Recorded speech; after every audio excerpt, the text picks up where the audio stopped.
Waalaikumsalam warahmatullahi wabarakatuh. Bismillahirrahmanirrahim. Wassalatu wassalamu ala Rasulillah Sayyidina Muhammad bin Abdillah wa ala alihi wa ashabihi wa man tabi'a sunnatahu wa jama'atahu min yawmin hadha ila yawmin ba'du. Hadratul Karamain, para kiai, kiai serta madrasah KDTU pimpinan cabang Kota Cirebon yang berbahagia. Alhamdulillah pada siang hari ini kita bisa meneruskan materi kesekian relasi NU dan ideologi. Saya mohon izin, mungkin saya lebih muda, tidak pantas, tapi karena ini instruksi dari PBNU harus saya jalankan. Mohon maaf kalau ada keliru-keliru, nanti salahkan panitia yang bukan saya. Saya hanya wayang saja, disuruh acting di sini. Alhamdulillah ini materi yang juga saya sampaikan di tingkat Banom yang saya bagian di dalamnya, yaitu ISNU Ikatan Sarjana NU. Saya kebetulan menjadi sekretaris ISNU. Ini sedikit tentang saya. Saya sekarang ini selain di ISNU juga di salah satu anak perusahaan BUMN, Komisaris PT Angkasa Pura Logistik. Saya juga mengajar di Fakultas Ilmu Administrasi UI. Jadi campur-campur, mohon maaf ilmunya ini. Saya pernah bekerja di BPK, pernah di DPR, pernah komite audit. Ini buku yang pernah saya tulis. Buku pertama saya itu nggak ada hubungannya dengan ideologi NU. Di bawah bendera asing liberalisasi industri migas di Indonesia. Yang kedua, tata kelola migas merah putih, ini juga kaitannya dengan kebijakan energi policy. Ini kebangkitan Indonesia. Baru terakhir ini utang saya kepada para kiai. Karena dulu sebelum saya ini kuliah, saya ini hampir 9 tahun pesantren. Tapi tidak ada satu karya pun yang saya lahirkan dari situ. Jadi ini saya kebut kemarin, hikmahnya dari pandemi. Saya kebut 3 bulan, alhamdulillah udah jadi buku. Dan nanti sebagian materi relasi ideologi yang akan saya sampaikan ini tertuang di dalam buku itu. Jadi jika ada Bapak Ibu, punya Pak Yai yang berkeinginan, nanti kalau misalnya ingin mengelaborasi lebih jauh, nanti bisa diakses buku itu. Bapak Ibu sekalian, saya mohon izin berdiri biar tidak ngantuk karena ini krusial ya, poin krusial time, waktu yang krusial untuk ngantuk. Habis makan siang itu biasanya paling ini poin ulah kalau bahasanya kiai. Pas. Jadi mudah-mudahan nggak ngantuk, Nah, nanti kalau ngantuk ya udah, yang penting masih dapat pahalanya orang mendengarkan.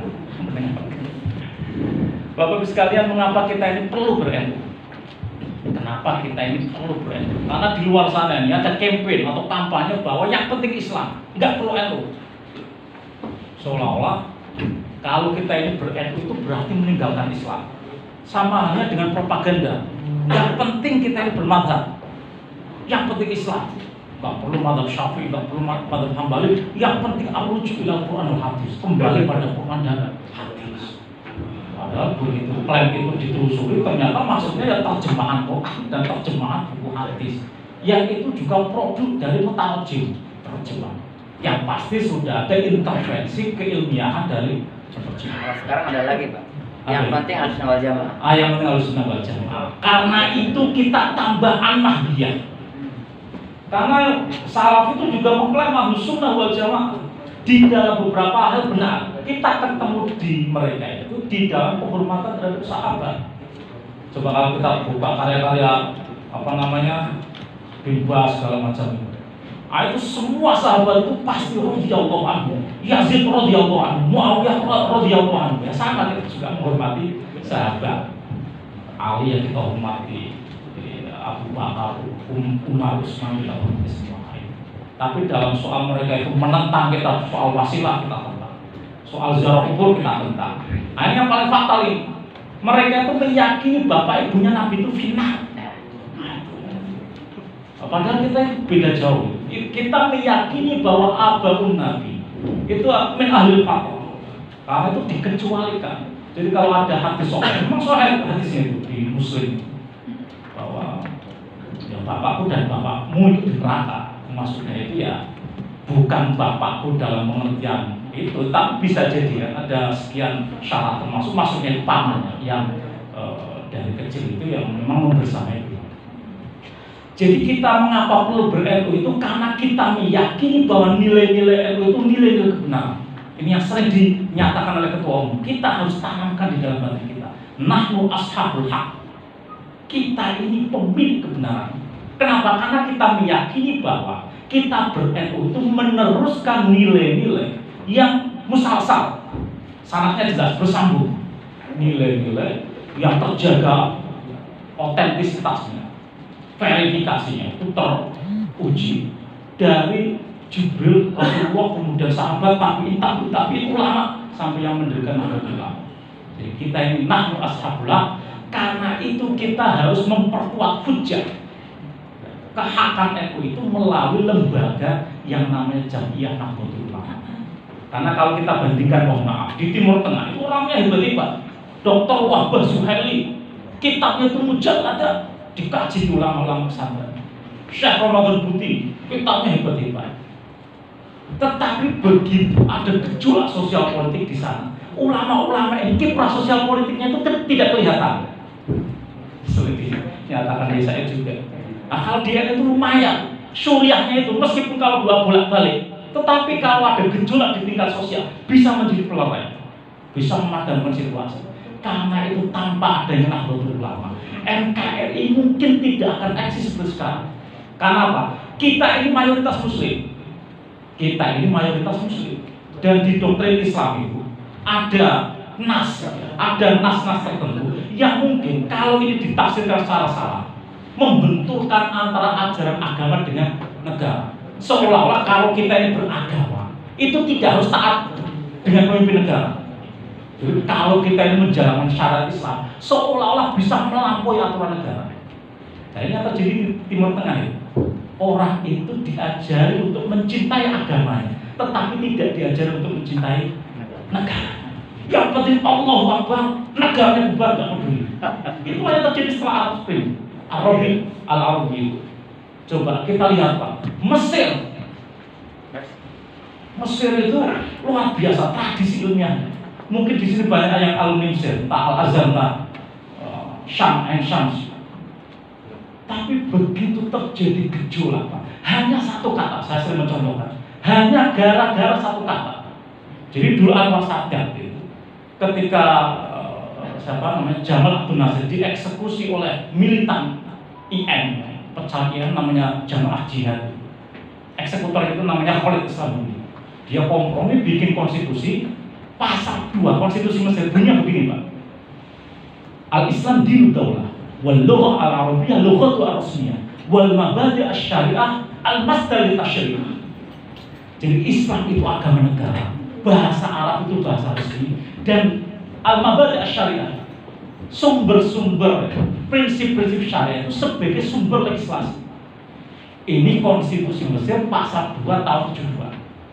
Begitu terjadi gejolak, kemudian kelompok kelompok IM yang dulu ditindas itu bahkan menjelma menjadi partai politik namanya Hizbul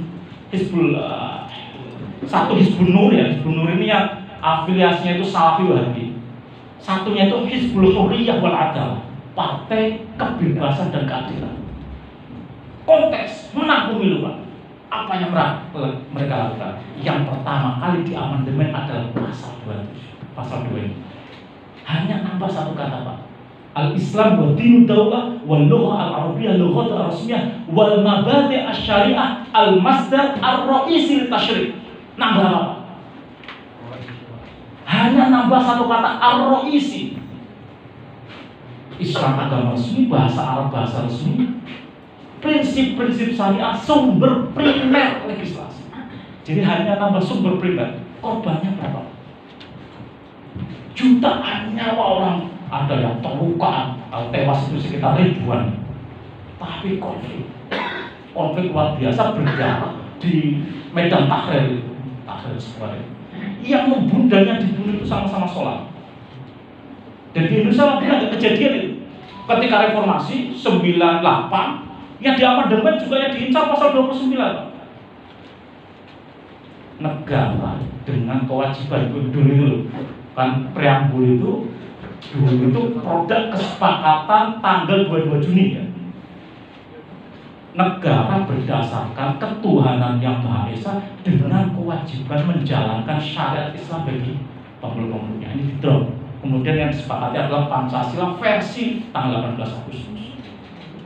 Kemudian sebagai penjabaran dituangkan di dalam pasal 29. Dan ini pasal ini juga mau dirubah dengan menyusupkan kembali semangat 7 KTP.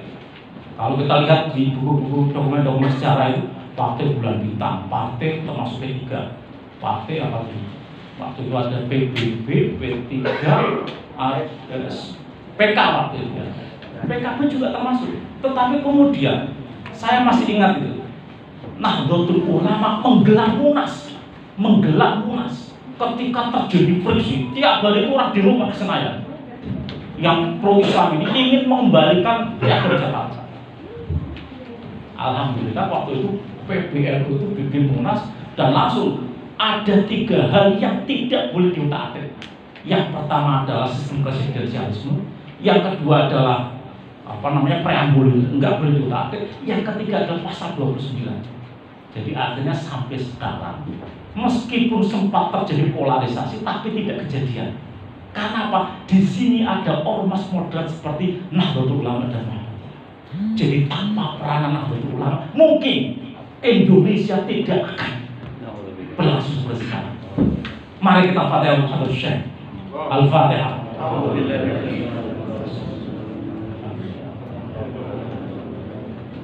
Ya kana Abdullah kana Sa'id mustaqim suratul ladzina an'amta 'alaihim ghairil maghdubi 'alaihim. Ini Fatihah juga sekaligus untuk tafsir ya. Kita ini berbahagia, bergembira bagian dari santri-santrinya Habib Syekh yang hari ini tanggal 16 Rajab NU dilahirkan di Jalan Bubutan Surabaya. Nanti kalau Bapak ke Surabaya untuk memori datang ke Jalan Bubutan yang sekarang jadi kantor PCNU Kota Surabaya. Jadi asal pulang.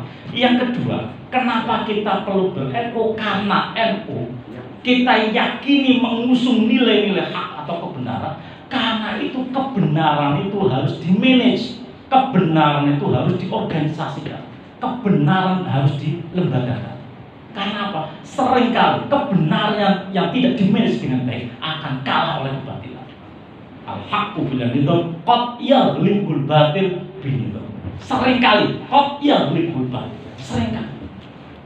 Jadi meskipun kita meyakini kebenaran, tapi kalau tidak diikhtiarkan dengan perjuangan, makanya terjadi bisa seperti Timur Tengah. Mereka Ahlussunnah wal Jamaah juga, Pak. Syekh Ramadan Buti, Dr. Wahbah Suhaimi, mayoritas ulama Azhar itu Ahlussunnah wal Jamaah, hampir seperti itu. Meskipun fikihnya mereka rata-rata Maliki, kita Syafi'i, tapi sama. Karena tidak dikelola dengan baik, akhirnya yang terjadi adalah Islam itu dibentorkan dengan negara, akhirnya porak-poranda. Sampai sekarang transisi demokrasi di Mesir itu kembali setback. Jadi akhirnya dikuk oleh Jenderal Sisi, ya sudah kembali bungkam lagi. Artinya kalau di Indonesia ini sekarang ini meskipun jelek-jelek begini, kita ini menikmati hasil reformasi. Not so bad, tidak terlalu buruk. Karena apa? Ya, karena kita punya pilar-pilar civil society yang peranannya penting selain negara. Ya, yang ketiga ini penting Pak. Ini kata Imam Ghazali bukan kata saya. Dalam kitab Tahabutul Falasifah. Kenapa kita perlu ber-NU? Karena kita ini pingin aksi bela Islam yang benar. Apa ada aksi bela Islam yang salah? Ada menurut Imam Ghazali. Wa dzararul syar'i mimman yang suruh la bitorikihi akthar mimma yaq'alu fihi bitorikihi. Jadi orang ingin bela Islam tapi caranya keliru, itu resikonya bagi agama itu jauh lebih parah ketimbang orang yang mencela agama tapi tahu caranya. Jadi aksi bela Islam yang salah itu justru menimbulkan mudarat bagi agama. Di mana-mana Islam menjadi tersangka. Kenapa jadi tersangka? Karena cara bela Islam yang keliru. Rasulullah itu dulu tidak pernah tahu, ya ayuhan nas inna minkum munafirin. Wahai manusia, di antara kalian ini ada orang yang hobinya bikin Islam jadi tersangka. Jadi akhirnya lari semua. Padahal kasusnya itu waktu itu sholat. Mu'adh bin Jabal ngimami sholat, isya, bacanya Al-Baqarah. Kemudian ada yang mufarokoh ya, ini salah boleh mufarokoh, kedawan. Habis itu begitu selesai Mu'adh komplain itu, apa kamu munafik? Anta munafik? Wala, terima dia dituduh munafik. Dia pergi ke Rasulullah menghadap. Mu'adh menuduh saya munafik karena saya mufarokoh. Loh, kenapa mufarokoh? Bacaannya kepanjangan padahal kita itu udah keburu nyambut gawe. Rasulullah itu malah marah sama Mu'adh ini. Afatan anta ya Mu'adh. 3 kali. Kamu itu tukang bikin fitnah. Fitnah terhadap apa? Fitnah terhadap agama. Karena itu Rasulullah kemudian bikin formula. Idza amma ahadukum falyujiz. Kalau ada seorang di antara kalian jadi imam, falyujiz, bikin ringkas. Fa inna min wara'i al-kabira wad-dha'ifa wad-dhal hajat. Karena di sana itu ada orang tua, ada orang punya kebutuhan, ada orang lemah. Ya kalau mau asyik maksud bacakan panjang-panjang silakan sendirian di malam hari. Jangan kalau sholat sendirian itu pendek. Kalau sholat jamaah itu nguling-nguling gitu. Nah, itu jadi fitnah terhadap agama. Loh, dalam urusan sholat yang merupakan pilar agama, Rasulullah aja itu fatwanya jelas. Falyujiz. Nah, sekarang ini dalam banyak hal Islam itu jadi tersangka karena cara bela Islamnya. Insya Allah melalui Nahdlatul Ulama kita ingin cara aksi bela Islamnya benar, mengikuti jejak para ulama. Insya Allah. Jadi kalau kita ini sekarang berdiri di sini Pak, duduk di sini Pak, kita ini membaris di belakang sofnya Habibur Syekh. Insya Allah selamat dunia akhirat. Nah, ini yang ketiga, kenapa kita perlu itu biar hidup kita barokah. Habibur Syekh ini, wah, jadi sopo kang gelem ngurusi NU. Nah, ini masih sama kan Jawa kan ini, paham kan? Sopo kang gelem ngurusi NU mengko tak aku dadi santriku. Sopo sing tak aku dadi santriku tak dongake husnul khotimah sak keluargane. Coba rumusannya apa, Pak? Rumusannya itu sopo kang gelem ngurus. Bukan orang NU tok, tapi yang mau jadi pengurus NU, bukan jadi urusan BNU. Ya. Sopo kang gelem ngurus NU dudu dadi urusan kanggo NU. Jadi sekarang ini kita sudah bikin manajemen PBNU, siapapun yang mau jadi pengurus NU harus kader, bukan sekedar orang NU. Karena nanti banyak yang mendadak NU itu. Mendadak NU. Kalau di jalur akademik pengen jadi dekan atau pengen jadi rektor, tiba-tiba mendadak NU. Nggak punya karir itu. Dalam tanda petik ber-NU itu. Ya nggak pernah di IPNU, nggak pernah di Ansor, nggak pernah di Faten, nggak pernah di PNU, tiba-tiba mau jadi rektor itu langsung aku ini juga NU, mbah saya NU. Kemudian ujung-ujung jadi mustasyar. Nah itu udah nggak boleh lagi sekarang ini. Sudah bukan eranya. NU ini dipimpin oleh orang yang sekedar ngaku NU, tapi harus kader NU. Dan salah satu pintu masuknya adalah madrasah kader. Jadi alhamdulillah kita dibersamakan di sini ini dalam rangka sekali lagi menjadi santrinya Habibur Syekh. Tidak peduli mau di luar itu dokter, tidak peduli mau rektor, tidak peduli mau kiai, begitu beredar itu jadi santrinya Habibur Syekh. Amin. Nah, saya juga santri, tapi sekarang ini lagi dikasih amanah untuk menyampaikan ini, jadi agak berani saya karena ada pembenahan Habibur Syekh. Oh enggak, ada berani saya. Nah ini. Bapak Ibu sekalian, ini penting sekali karena di luar sana itu banyak orang yang menganggap NU ini sebagai kekuatan. Populasinya itu banyak. Ini surveinya Saiful Muzani Research and Consulting, jumlah ini tahun 2016. Tapi nanti ada survei terbaru dari DJI, DJI. Hampir sama, nyaris tidak signifikan perubahannya. Jumlah penduduk Indonesia 257 juta, yang Muslim 219. Yang Muslim 219, yang terafiliasi dengan NU berapa? 49%. Kalau dikonvert ke dalam angka 107 juta Pak. Nah, ini siapa yang tidak kemecar lihat jumlah begini? Kemecar itu dulu ya. Wah ini kalau jadi bintang suara kan top ini. Ya kalau kejadian memang Pak, bukan sekedar orang NU yang 107 juta ini, tapi betul-betul kader NU yang terpimpin ya, militan, loyalis, apapun itu akan dipegang. Saya yakin itu. Masalahnya kan kita ini banyak firqah. Jadi ini NU ini sudah terus di dalamnya masih ada yang gini. Nah, soal urusan politik itu juga nanti lain-lain itu, dan itu bagian, nggak masalah. Nah ini kalau di ini, tapi ini yang penting juga ada bagian yang bukan terafiliasi dengan ormas Islam manapun. Jumlahnya signifikan Pak, 42,9%. Kalau NU ini 49, ini baliknya 42,9%. Artinya apa? Ini satu sisi medan dakwah, sisi lain Pak, ini harus kita cermati, jangan-jangan bagian dari kampanye tadi itu. Gak penting NU-NU-an, gak penting Muhammadiyah, yang penting Islam. Nah ini Pak, ini satu sisi menantangnya kayak ini. Sisi lain ya betul-betul kita harus waspada. Jangan-jangan yang tidak terafiliasi itu adalah bagian dari kampanye Quran dan hadis itu. Ini kan nggak mungkin kita itu menolak untuk kembali pada Quran dan hadis, kan nggak mungkin. Tapi isinya, kalau bahasanya Imam Ali itu kalimatul haqqin yuradu bihal batil. Seolah-olah kalau kita mengikuti Syafi'i, mengikuti mazhab, itu seolah-olah lantas kita itu meninggalkan Quran dan hadis. Nah, ini kan banyak, Pak. Seolah bermadzhab itu kemudian dibandingkan. Jadi kalau di dalam di dalam logika itu, jadi Al-Qiyas Al-Farid lebih utama mana Rasulullah sama Imam Syafi'i? Enggak bandingannya. Kita itu mengikuti Rasulullah berdasarkan model pemahaman Quran dan hadis yang diletakkan Imam Syafi'i. Nah, itu nanti saya tunjukkan di mana itu. Kenapa kita mengikuti Imam Syafi'i?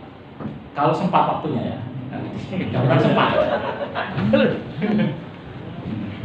Ini Pak Denny JA yang tadi saya sampaikan, angkanya hampir sama, 49,5%. NU Muhammadiyah kecil sekali Pak, 4,3%. Dan ini sebenarnya yang di sini ini rentan sekali Pak, digerogoti oleh kampanye tidak penting, yang penting Islam, tidak penting mazhab, yang penting Islam.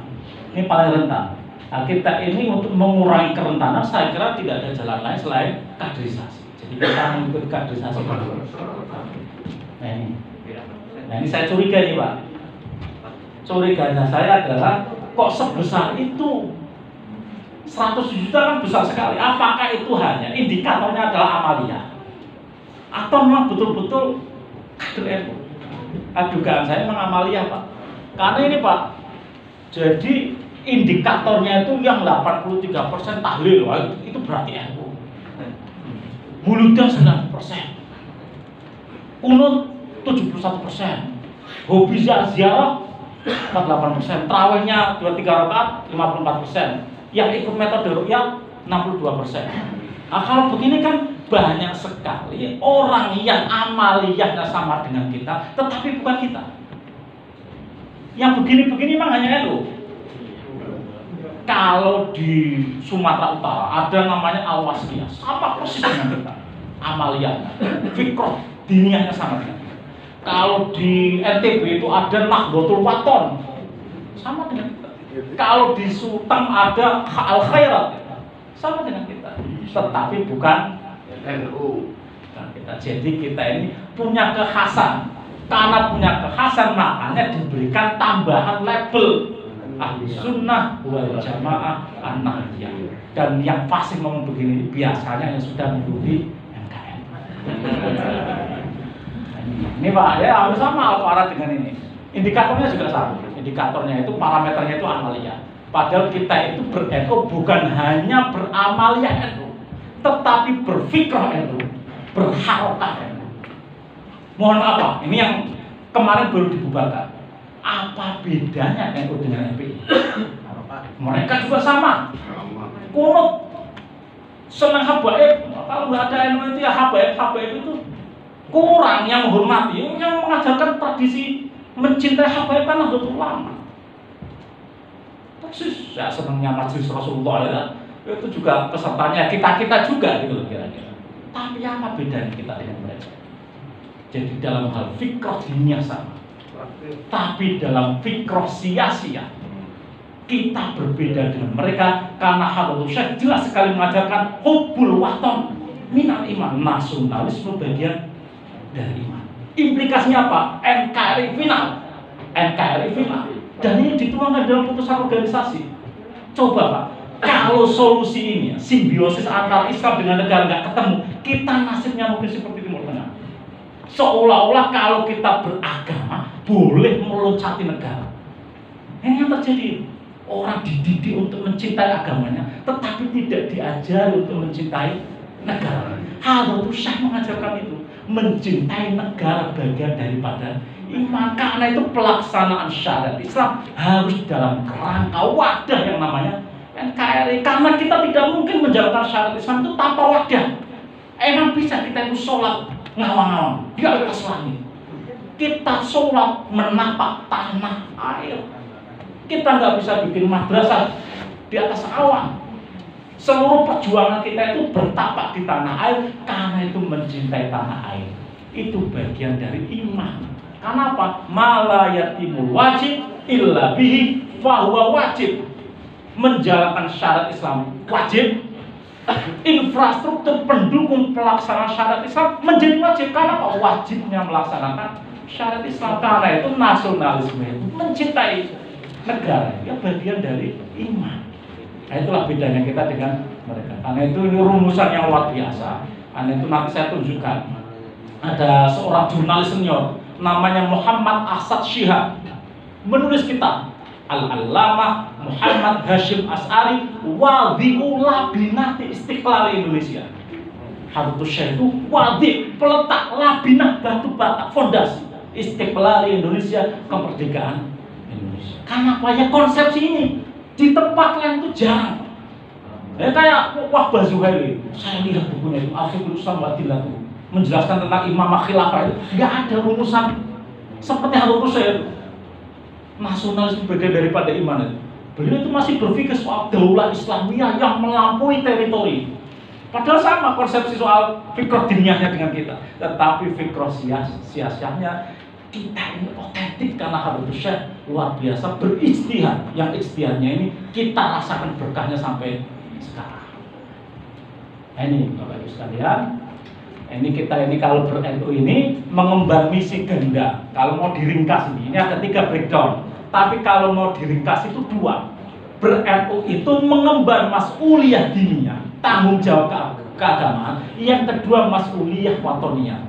Jadi kita ber-NU itu berada dalam satu tarikan nafas, memikul tugas agama, memikul tugas negara. Tidak dibenturkan ini. Karena apa? Yang mengajarkan agar itu tidak dibenturkan itu juga nas. Atiullah wa atiur rasulah wa ulil amri minkum. Taatlah kalian kepada Allah, kepada Rasulnya, dan kepada ulil amri. Artinya apa? Ulil amri ini punya porsi untuk kita taati. Malam yukmar bimaksiat. Jika sejauh kita ini tidak diperintah untuk mendurhakai Allah, itu kita wajib taat kepada ulil amri. Jadi ketaatan kepada ulil amri itu tidak dibenturkan dengan ketaatan kepada Allah dan Rasulnya. Karena itu hadisnya itu jelas sekali. Man ata'ani faqad ata' Allah, wa man ya'sini faqad asallah, wa man ata'a amiri faqad ata'ani, wa man asa amiri faqad asa'ani. Siapa yang menentang amirku ya, ulil amri, berarti dia mendurhakai. Karena itu inilah yang harus kita tanamkan betul, diniyah, watoniyah, ijtimaiyah. Ada misi agama, ada misi negara, kebangsaan, ada misi ijtimaiyah sosial kemasyarakatan. Nah ini, Bapak Ibu sekalian, ini khosois NU. Kita ini punya 3 khosois, 3 karakteristik. Yang pertama ketika kita ber-NU itu berarti kita berislam dengan cara mengikuti sanad. Karena nggak mungkin kita itu berislam tanpa sanad, itu nggak mungkin. Karena Rasulullah saja, untuk menjadi Rasulullah itu dijelaskan sanadnya. Rasulullah saja itu pakai sanad. Ya, coba, apalagi kita. Qul amanna billahi wa ma unzila alaina wa ma unzila ala Ibrahim wa Ismaila wa Ishaq wa Yaquba wal asbat wa ma utiya Musa wa Isa wan nabiyyuna min rabbihim la nufarriqu baina ahadin minhum wa nahnu lahu muslimun. Jadi kita berislam itu ada sanadnya. Dari Ibrahim, Musa, Isa, keturunan. Itu sanad kita. Jadi bukan ujuk-ujuk nabi, enggak. Ma kuntu bid'an minar rusul. Saya ini bukan bid'ah. Bukan rasul pertama, tapi sebelumku itu sudah diutus para rasul. Rasulullah aja itu pakai sanad. Apalagi kita berislam itu harus pakai sanad. Karena itu ini di Muqaddimah Sahih Muslim ini harus kita ulang lagi. Al-isnad minad-din, laulal isnad laqala man syaa ma syaa. Sanad itu bagian dari agama. Maka kalau tanpa sanad orang boleh ngomong apa saja tentang apa saja. Nah, inilah yang disebut era post-truth itu, pakar semua hal. Kuliahnya itu teknik nuklir, tiba-tiba menjadi ustaz, ikut istimewa ulama. Innalillahi wa inna ilaihi raji'un. Jadi ya serahkan kepada ahlinya. Kalau mau ngomong agama ya belajar kepada pesantren. Jangan sekedar buka buku, baca buku-buku Islam, habis itu ikut MUI merasa jadi ulama. Musibah ini musibah besar bagi umat Islam. Ini sudah diwanti-wanti betul oleh Rasulullah itu. Karena itu di COVID ini kan kita menangis karena banyak ulama yang kepundut kan. Dan cara Allah itu mencabut ilmu itu bukan langsung, tapi dengan dicabut ilmu itu dari ulama. Ketika sudah malam yubqi aliman, mereka kemudian ittakhadhan nasu ru'usan juhala. Orang itu mengangkat orang-orang jahil itu sebagai pemimpinnya.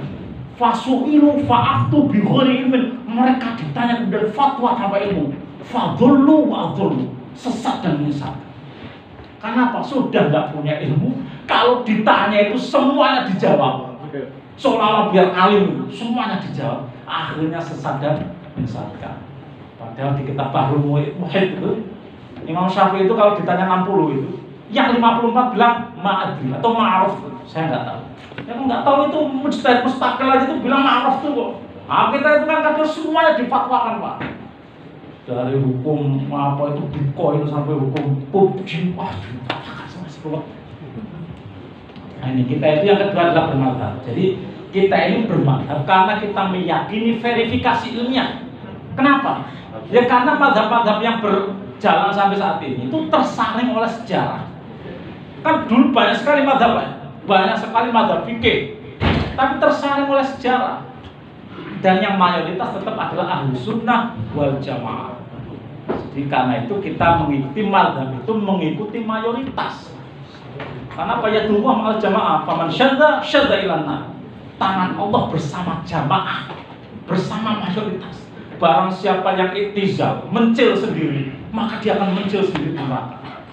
Nah, kita ini harus masuk surga bareng-bareng.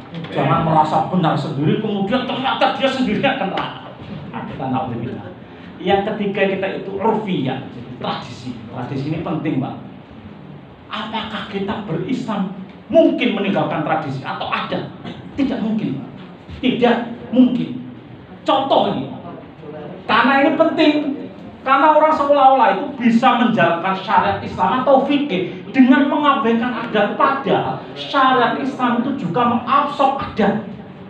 Saya kasih contoh Pak satunya gampang saja. Amara Rasulullah sallallahu alaihi wasallam zakatul fitri so'an min tamrin aw so'an min syairin.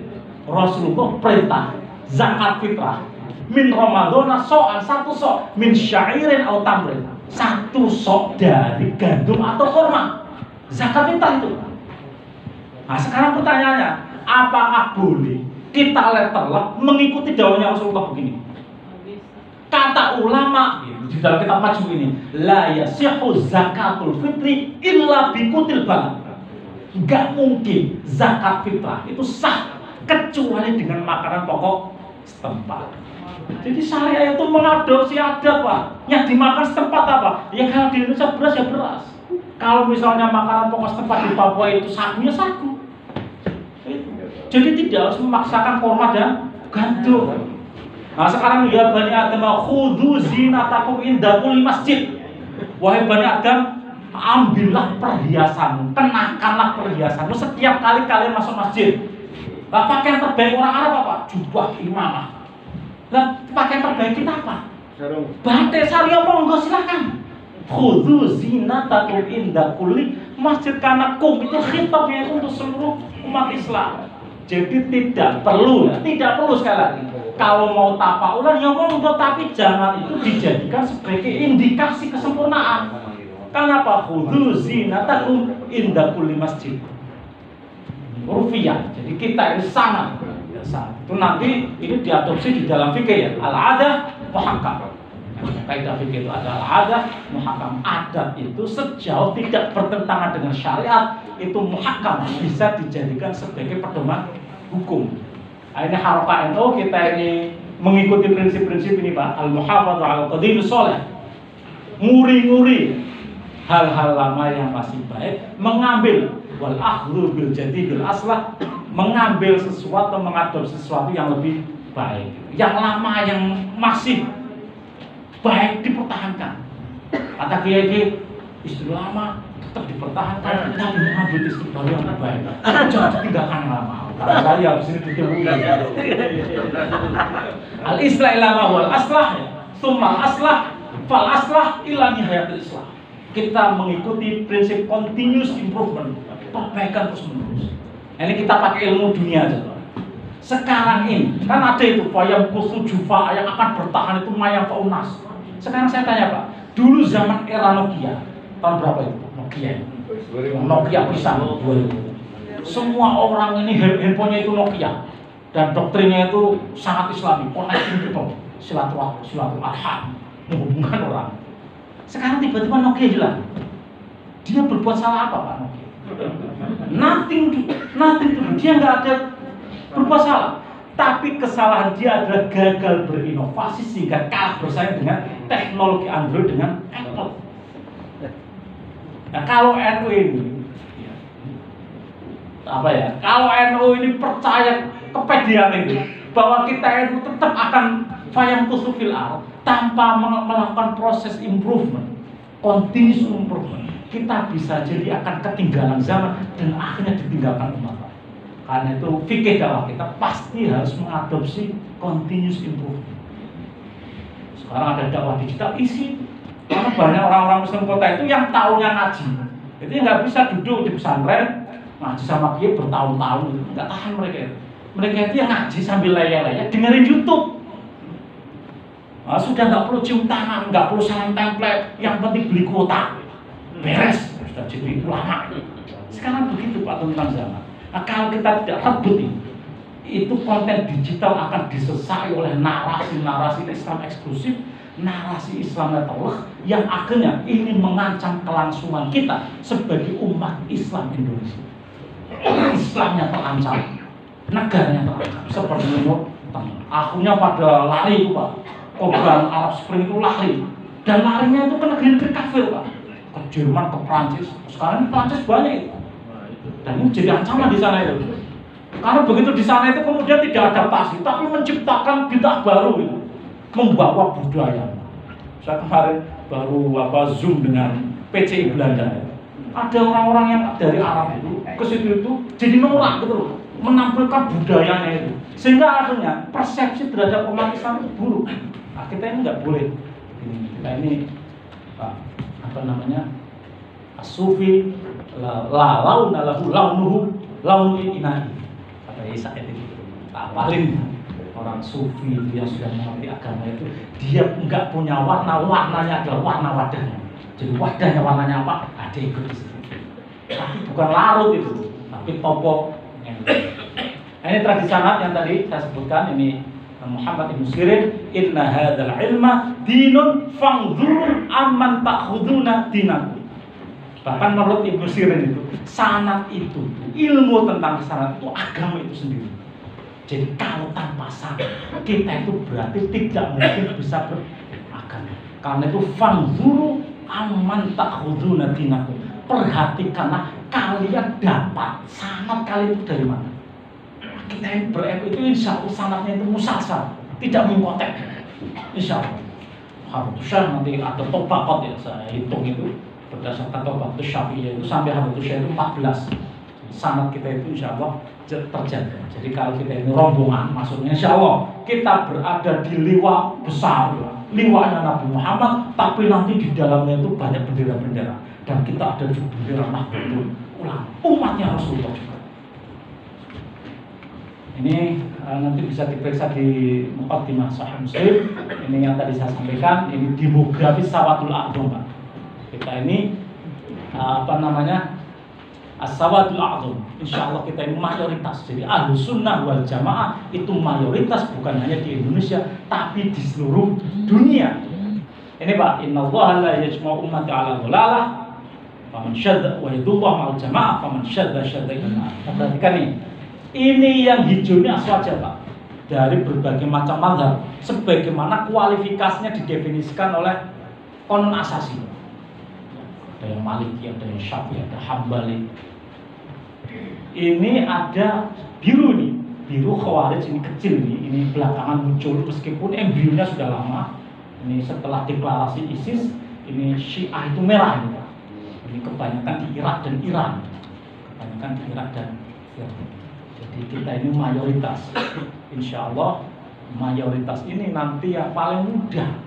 Karena apa? Ya nggak mungkin Allah itu menyesatkan semua orang dalam komunitas, itu nggak mungkin.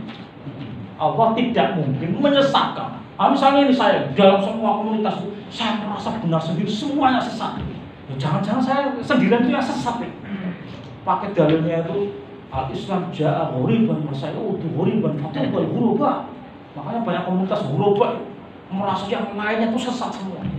Padahal ada hadis itu. Siapa yang bilang manusia rusak, fahuwa ahlakuhum. Man qala halakan nas, fahuwa ahlakuhum. Tidak boleh kita ini merasa soleh sendiri. Ini memang tragedi, banyak orang yang soleh, merasa soleh sendirian. Dan kurang ajar ada orang-orang soleh sendirian begini. Hadisnya soleh Pak. Orang soleh kurang ajar, hadisnya soleh. Pernah baca di kitab Bukhari, ada di Muslim juga, Kitabul Maghazi ada. Seorang datang, ujung-ujung Nabi itu sudah membagikan ini ghanimah. Tiba-tiba ujung-ujung, ittaqillah. Rasulullah dianggap, diajar untuk bertakwa kepada Allah. Rasulullah loh, ittaqillah. Karena apa? Dianggap tidak adil. Kok kamu orang-orang baru masuk dikasih, kita yang sudah lama bersamanya tidak dikasih. Rasulullah itu jawab, awalastu ahaqqa ahlil ardi ayat takiyah. Bukankah aku ini orang yang paling hak untuk bertakwa kepada Allah? Oh sahabat, ini ada dua riwayat, satu Umar, satu Khalid, keras semua ini. Jenis-jenis begini pites saja. Ala adrikum qamus. Pites saja. Rasulullah jawab, la Allah yusalli. Ada juga riwayat lain itu ma'adallah ayat ahaddan nas anni aqtul ashabi. Aku berlindung kepada Allah, apa kata orang Muhammad itu nanti membunuh temannya sendiri. Tapi Rasulullah itu melarang membunuh, tapi Rasulullah kemudian dawuh ini, inna min dzikri hadza. Nanti dari jenis orang ini akan datang, inna min dzikri hadza. Itu akan datang qaumun yuhaqqiru ahadukum sholatuhu ma'a sholati wa siyamuhu ma'a siyamihi. Tapi apa? Yang rukuna minad-din kama yang rukusah naramiyah. Mereka keluar dari agama seperti keluarnya anak panah dari busuknya. Dan ini hadis sahih. Apa ciri-cirinya? Ada 6 di hadis sahih Bukhari. Ghairul ain, orang ini cekung matanya. Nasyizul jabhah, jenong di dahinya. Musyriful wajnatain, menonjol tulang pipinya. Katuliyah, jenggotnya panjang. Wallahi, ini hadis sahih. Katuliyah, makhluk ros, cingkrang celana. Betul ini, saya nggak ada-ada. Wallahi, ini di Kitabul Maghazi dan di Sahih Muslim Kitabuz Zakat. Dan prediksi Rasulullah itu betul Pak. Di tahun 37 Hijriah ini menjelma menjadi Haruriyah. Siapa itu? Kaum Khawarij. Digambarkan kaum Khawarij itu, Ibnu Abbas itu minta izin kepada Amirul Mukminin Sayyidina Ali, cedai, biar balik ke rombongan. Udah kamu itu nggak mungkin itu. Enggak, nanti saya bisa lobby. Kemudian apa ya deskripsi Abdullah bin Abbas itu? Wa ataitu ala qaumin lam araqatu asyadda ijtihadan minhum. Aku tidak pernah melihat kaum yang dalam soal ketekunannya beribadah melampaui mereka. Nah, inilah tragedi orang soleh tapi tidak alim. Nah, ini pilihan kita itu enggak itu. Ya soleh, ya alim. Kalau alim harus soleh. Kalau soleh harus alim. Kalau soleh tok, alim jadi khawarij ini bahaya. Kalau alim tok fasik biasanya. Karena yang paling bisa ngotak-ngatik hukum itu biasanya orang alim. Jadi harus alim, harus soleh. Makanya harus mondok itu. Pilih aja hanya mondok. Kalau punya 3 anak, salah satunya harus mondok. Biar apa? Tafakuh fiddin. Waliyum hiru qawmahum idza raja'u ilaihi. Biar apa? Biar mereka itu bisa menceritakan tentang Islam yang benar berdasarkan sumber otentik, tidak berdasarkan jari-jari sumber dari internet yang nggak jelas. Ya, internet itu kadang-kadang dipakai untuk pengingat saja, karena dia bisa merekod data yang banyak. Tapi kita tidak bisa mengandalkan pemahaman dari situ. Bapak Ibu sekalian, ini populasi dunia yang beragama Kristen itu 2,1 miliar. Tapi jangan dikira yang Kristen ini tunggal, Pak. Karena banyak, ada Kristen Katolik, ada Kristen Protestan. Dan yang Kristen ini, Pak, itu kan memang jejaknya, dalam tanda petik, jejak kesesatan itu kan sudah sejak zaman Nabi. Sejak zaman Nabi. Tetapi Ahlul Kitab itu karena dia punya jejak-jejak tauhid, tetap perlakuan Islam terhadap Ahlul Kitab itu berbeda. Coba kalau kita baca surat Al-Buruj, ada yang hafal ya? Al-Buruj itu wassama idzatil buruj wal yaumil ma'ud wasyahidi wal masyhud qutila ashabul ukhdud annari dzatil waqud idhum 'alaiha qu'ud wa hum bil mu'minina. Siapa orang mukmin di sini itu? Yang disebut orang mukmin dalam surat Al-Buruj itu siapa? Kristen Najrani. Kristen Najrani alirannya apa, Pak? Alirannya itu Nestorian. Jadi ada fase di dalam sejarah Kristen, pergolakan dan friksi yang sangat keras, namanya skisma.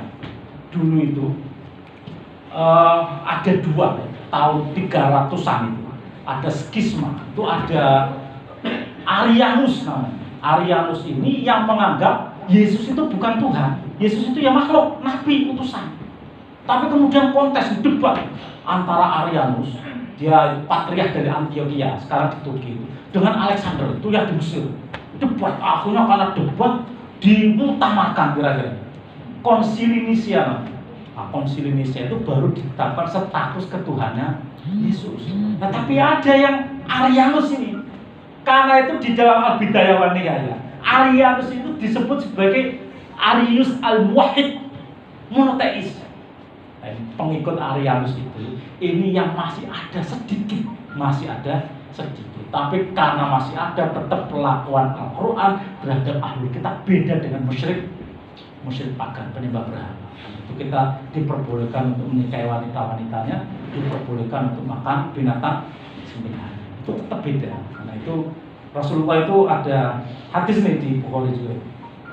Rasulullah itu kirim surat kepada Heraklius, mendakwa, ad'u bi ayat Islam. Aku mengajak kamu untuk masuk Islam. Aslim taslam, kamu masuk Islam, maka kamu akan selamat. In taslim yu'tikallahu ajroka marrataini. Jika kamu mau masuk Islam, Allah akan berikan kamu 2 pahala. Wa illa wa in tawallaita fa'alaika itsmul aryusiyin. Saya sempat bingung karena di beberapa kitab termasuk di Zadul Ma'ad itu tulisannya itu ismul arisin ay al-fallahin, petani. Padahal setelah saya cek itu kok beda jauh itu. Apa hubungannya Heraklius dengan petani? Ternyata setelah saya cross-check di banyak kitab itu ismul aryusiyin. Kalau kamu mau menolak mengikuti agama Islam, maka kamu akan menanggung dosa-dosa pengikut Arianus yang masih mengemban beberapa prinsip tauhid itu. Itu kita berbeda dengan Al-Quran itu kan. Yauma uhilla lakum, pada hari ini dihalalkan bagi kalian itu. Wa ta'amul ladzina utul kitaba halul lakum wa ta'amukum halul lahum wal muhsanatu minal mu'minin. Nah ini wal muhsanatu minal ladzina utul kitab min qablikum idza ataitumuhunna ujurahunna muhsinina ghairu musafihina wala mutakhidhi akhdan. Jadi asal kamu ya. Nah ini fikih ini, asal kamu yakin bahwa wanita ahli kitab itu bukan kamu jadikan gundek, boleh dinikahi. Muhsinina wala mutakhidhi akhdan. Ini ada perbedaan pendapat kan? Perbedaan pendapat itu, wah itu kan dulu yang masih otentik, masih ada unsur tauhidnya. Iya, pada waktu Rasulullah debat dengan Kristen Najran, itu ya sudah sesat begitu. Rasulullah itu jelas dawuhnya kok. Oh kamu itu udah trinitas, kamu itu menolak, hanya ngecek mubahalah itu kan. Nah ini Muslim 1,6, ini pun perpecahannya pasti jauh berbeda dengan ini Pak.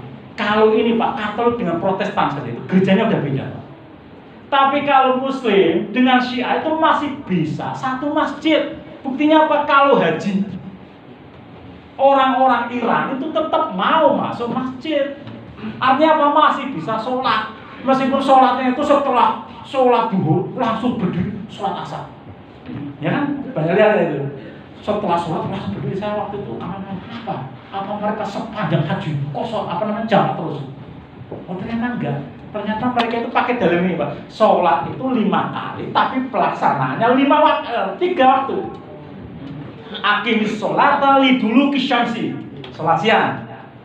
Aqimis sholata liduluki syamsi illa ghasaqil lail, sholat malam. Wa Qur'an al-fajr, sholat subuh. Jadi sholat siang, sholat malam, sholat fajar, 3 waktu Pak. Jadi mereka sepanjang fikihnya ini. Nah, terus ngurus jamak Pak. Dan itu ada pengikutnya di Jakarta itu. Dulu namanya Profesor Harun Nasution kalau nggak salah. Sepanjang hidupnya itu beliau itu jamak terus. Pada Al-Sunnah. Kemudian ini Hindu 900 juta. Ini yang ngeri Pak. Orang yang agnostis ya, nggak peduli Tuhan ada atau tidak, atau orang yang betul-betul menentang Tuhan, itu jumlahnya signifikan Pak, 900 juta. Ini tantangan Pak. Kalau Islam dikampanyekan dengan cara yang negatif, ini makin banyak ini yang kesini nih. Atau Kristen dikampanyekan dengan cara yang negatif, akan banyak kesini. Kemudian ini ada folk, ada rakyat, ada Buddhisme itu 375 juta, Yahudi ngalah-ngalah ke Pak, 20 juta tapi mengelola ekonomi politik dunia Pak.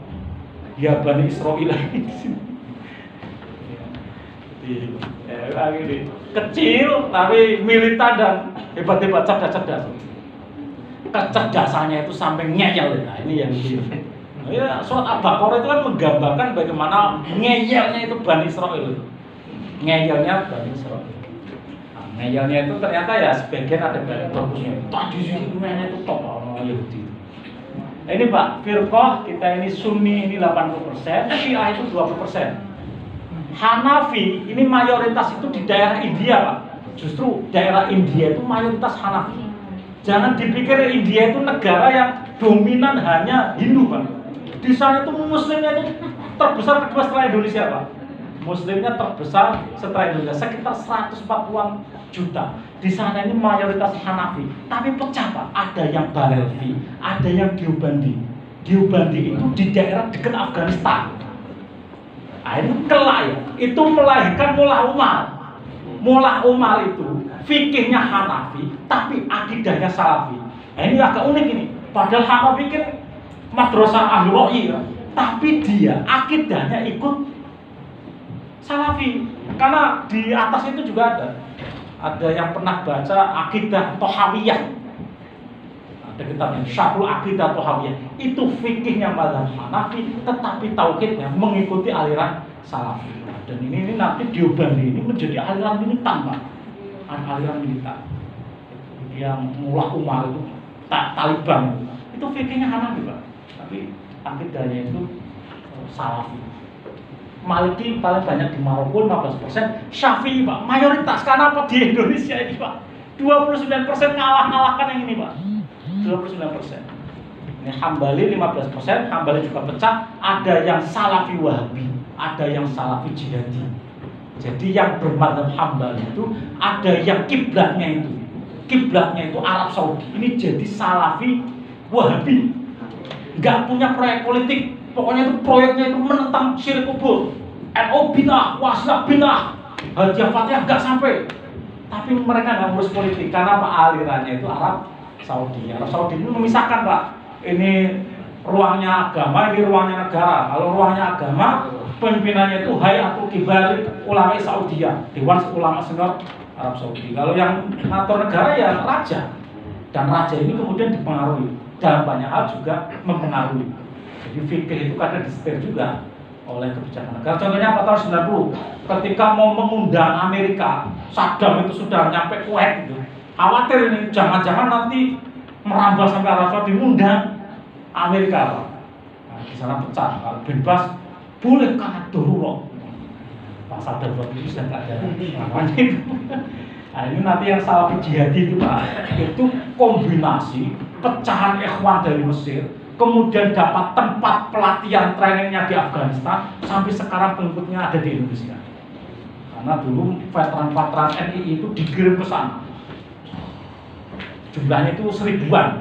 Begitu pulang punya kemampuan militer, mereka juga jauh lebih alim Pak. Mereka bisa baca kitab kuning karena di sana dididik baca kitab juga. Aceh juga itu kayak Imam Samudra, ya. Siapa namanya? Abu Bakar Bashir, Abdul Qasim Khan, nanti saya jelaskan kalau sampai waktunya, karena biasanya saya ini 4 jam biasanya, nggak tahu dikasih waktu berapa. Syiah ini 20%, Isna Asyariyah 12%, Ismailiyah 2%, Zaidiyah ini paling banyak di Suriah Pak. Kalau Isna Asyariyah sama Ismailiyah ini adanya di Iran. Jadi, tapi mayoritas itu Isna Asyariyah. Jadi yang meyakini bahwa setelah Rasulullah itu imamah itu terjaga dari garis nasabnya Sayyidina Ali sampai 12 tingkat ke bawah. Kalau yang 7 itu menganggap setelah 7 itu Mahdi Pak, hilang. Ini Isna Asyariyah. Nah ini Bapak Ibu sekalian, ini epistemologi wasatiyah. Saya menyebutnya itu epistemologi cara pandang, manhaj, tawassul. Ada empat spektrum. Yang pertama adalah diniyah, yang kedua adalah sia-sia, yang ketiga adalah iktisodiyah, yang keempat adalah takofiyah atau budaya. Jadi kita ini wasatiyah di dalam agama, wasatiyah di dalam politik, wasatiyah di dalam ekonomi, wasatiyah di dalam budaya. Jadi moderat semua. Apa aktualisasi dari wasatiyah diniyah? Ya, Ahlussunnah wal Jamaah dia itu aktualisasi dari wasatiyah diniyah. Apa aktualisasi dari wasatiyah sia-sia? NKRI berdasarkan Pancasila. Kenapa? Debat Pak dulu itu. Apakah negara ini berdasarkan agama atau negara sekuler? Solusinya negara berdasarkan Pancasila. Jadi kata Gus Dur, bukan negara agama, bukan negara sekuler. Jadi negara bukan-bukan. Tapi yang negara bukan-bukan ini tidak main-main Pak. Di tempat lain solusi begini ini sulit Pak. Karena selalu dibenturkan agama dengan negara. Kalau pilihannya adalah tragedi pasca abad tengah di Eropa, itu kan pilihannya jelas sekularisasi. Karena apa? Begitu campur agama dengan negara, yang ada negara memperalat agama. Di sana ada era The Holy Roman Empire, Imperium Romawi Suci, 1000 tahun Pak. Abad ke-8, The Dark Age. Akhirnya kemudian ada gerakan protes. Agama itu diplomoto oleh kerajaan. Akhirnya protes, kemudian ini menjelma reformasi Protestan tahun 1517. Martin Luther itu memprotes dominasi gereja Katolik. Akhirnya pecah Pak. Protes kemudian membesar, perang 30 tahun Pak. Akhirnya kompromi perdamaian di Westphalia di Jerman tahun 1648. Nanti kalau ke Jerman mau ziarah ke Westphalia. Ini tonggak sekularisasi di Eropa. Lah orang-orang itu berpikir orang Islam itu kan di Eropa, di dalam Islam nggak ada sejarah kelam persatuan antara agama dengan negara. Sudah pokoknya harus negara Islam. Karena apa? Buktinya sukses. Zaman Rasulullah sukses, zaman Khulafaur Rasyidin sukses, diteruskan sampai zaman Khilafah Utsmaniyah. Apa gitu sistem kekhilafahan itu tumbang tahun 24, ini akibat dari nasionalisme sekuler. Hanya bentrok terus Pak ini, dua prinsip ini. Nah, di Eropa diselesaikan dengan sekularisasi, di Islam diselesaikan dengan kompromi moderasi seperti Hadatus Syekh. Jadi nasionalisme itu bukan hanya nasionalisme sekuler yang memisahkan agama dengan negara, tapi nasionalisme yang memfasilitasi pelaksanaan ajaran agama. Coba Pak kalau di Prancis, Bapak itu nggak boleh pakai peci begini, Pak. Itu simbol norma privat. Nggak boleh kalau Nasrani itu pakai salib. Di ranah publik itu nggak boleh. Kalau yang agamanya Sikh, nggak boleh pakai udeng-udeng, Pak. Nggak boleh, karena itu simbol-simbol privat, dianggap primordial. Kalau orang mau menjalankan syarat, semua repotnya minta ampun di negara sekuler itu. Kalau misalnya mau korban, Pak, mau korban, nggak ada tempat untuk pelaksanaan ibadah kurban. Wah, akhirnya nyembelih di apartemen, darahnya berceceran, akhirnya dijemput polisi. Begitu susahnya menjalankan syariat Islam di negara yang betul-betul memisahkan agama dengan negara. Nah, di Indonesia alhamdulillah, Pak, ya bukan negara Islam, tapi bukan negara sekuler. Buktinya apa? Ada Kementerian Agama yang ngurusi pelaksanaan syariat ajaran agama. Mau sholat, ini perintah agama, itu negara ngatur, kasih izin untuk pendirian tempat ibadah. Kalau mau haji ya difasilitasi. Zakat ya sekarang ada Basnas. Kalau mau zakat individual boleh, tapi kalau melalui Basnas boleh. Kalau mau melalui Lazisnu boleh, yang masyarakat Lazisnu boleh. Tapi negara tidak melarang pelaksanaan syariat Islam. Yang lain-lain juga tidak, agama-agama lain. Jadi negara mendukung pelaksanaan ajaran agama, meskipun tidak semua norma agama itu bisa diserap menjadi hukum negara. Karena itu kata Gus Dur, hukum Islam itu harus menjadi subsistem, faktor komplementer. Penting sekali, faktor komplementer bukan alternatif untuk menggantikan hukum negara. Karena apa? Keyakinan agama itu masih menjadi keyakinan privat, dia menjadi keyakinan publik sejauh sudah melalui proses legislasi publik melalui apa undang-undang. Kalau kita misalnya mau mengimplementasikan munakahan saja, dituangkan dalam undang-undang pernikahan yang sangat syar'i. Kalau misalnya mau muamalah, nggak yakin itu dengan sistem konvensional, dibuka gerai-gerai syariah, meskipun kadang pelaksanaannya sama mawon. Cuma ganti kalau telepon itu pakai salam. Kalau yang konvensional itu selamat pagi, tapi jeraknya itu sama. Ya, ada yang pernah berhubungan dengan syariah itu, lebih gede. Kata-kata Kiai Baru, ya karena masih kecil porsinya, jadi ya dan sumber dananya itu sumber dana mahal. Kalau BCA kan mengambilnya banyak, sehingga dananya melimpah. Ketika ngasih kredit, bunganya bisa kecil. Kalau yang muamalah syariah itu kan kecil, sehingga akhirnya sumber dananya itu mahal. Ngambil dari konvensional juga itu. Jangan dipikir itu sumber duitnya yang syariah itu dari konvensional juga. Nah, ini yang iktisadiyah, Pak, pasal 33. Nah, pasal 33 itu begini, Pak. Saya meyakini bahwa inspirasi pasal 33 itu inspirasi nubuah. Ini dirumuskan oleh Muhammad Hatta. Muhammad Hatta ini santri dari Sumatera Barat. Kakeknya itu Khalidiyah, Thariqah Khalidiyah. Saya ini Muhammad Khalidiyah, tapi tidak ikut Thariqah Khalidiyah. Khalidiyah, beliau ini tinggal di Belanda, melihat kehancuran ekonomi kapitalisme, Pak.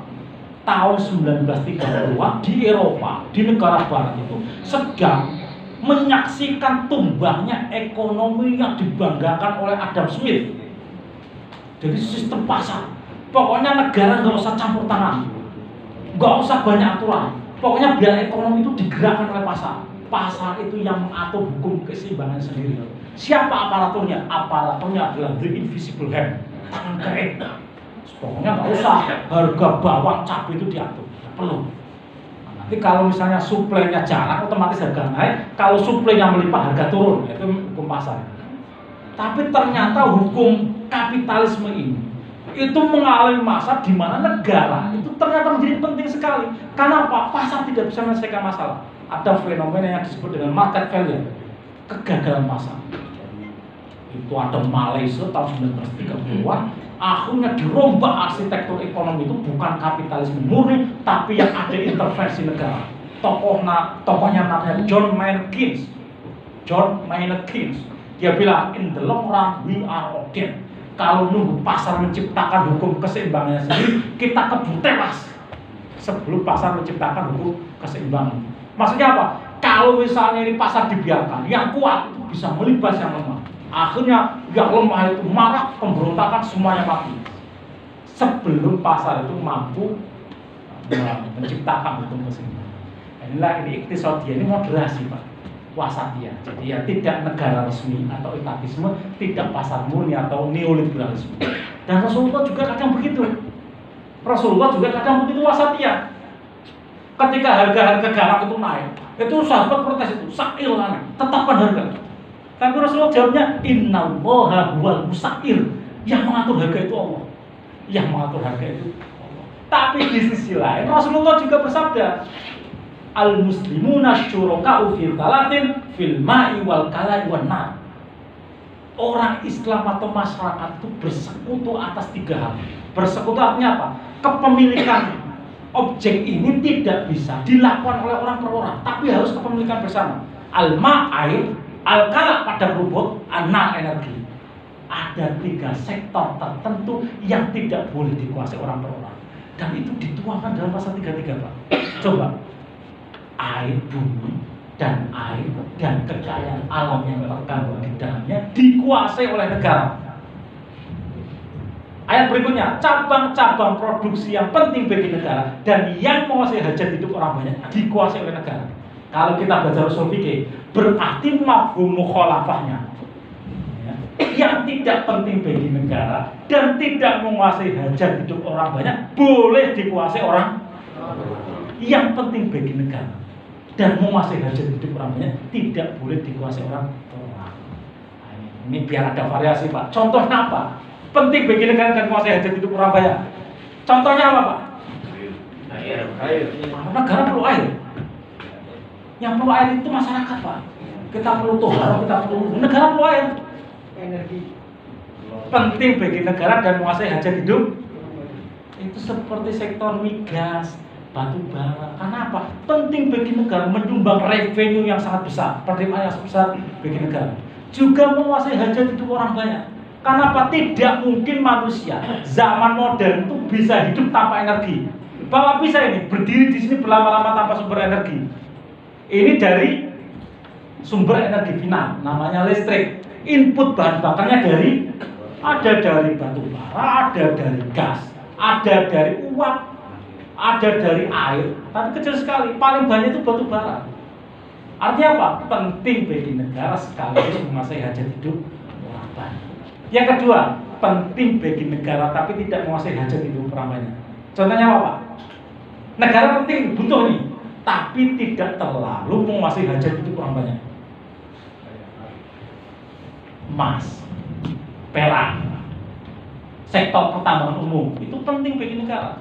Tembaga penting, Pak.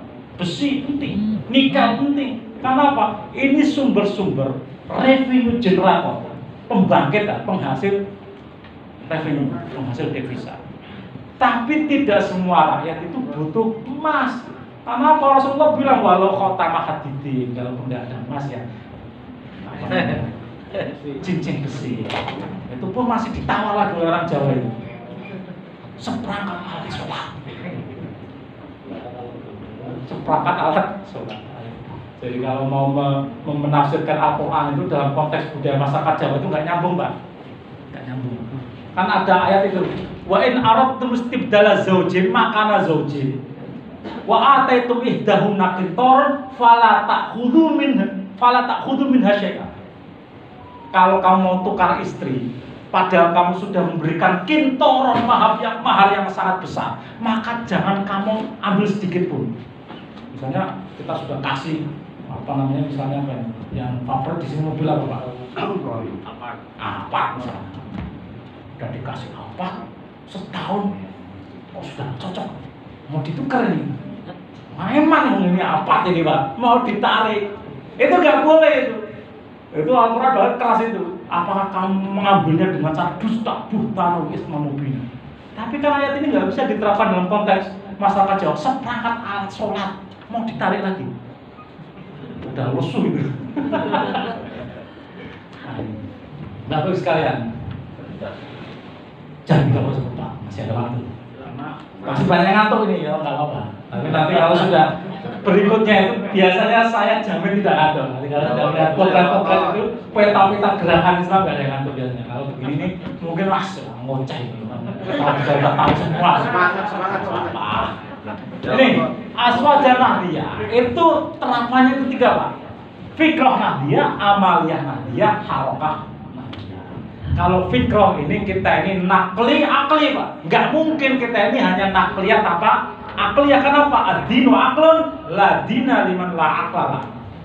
Imam Syafi'i terkenal nasirus sunnah, terkenal sebagai pembela sunnah, pembela hadis. Tapi Imam Syafi'i juga bilang begini, kullu ma qultu lakum, apapun yang aku katakan kepadamu, walam tashhad ukulukum, tapi tidak bisa dinalar oleh akal.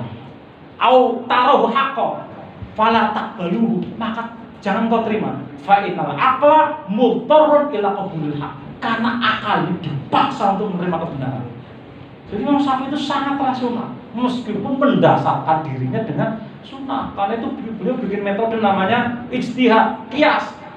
Seluruh petunjuknya itu dibuatkan berdasarkan cantolan, tetap ada cantolan nas, meskipun kemudian dikelola, dipertimbangkan dengan rasionalitas.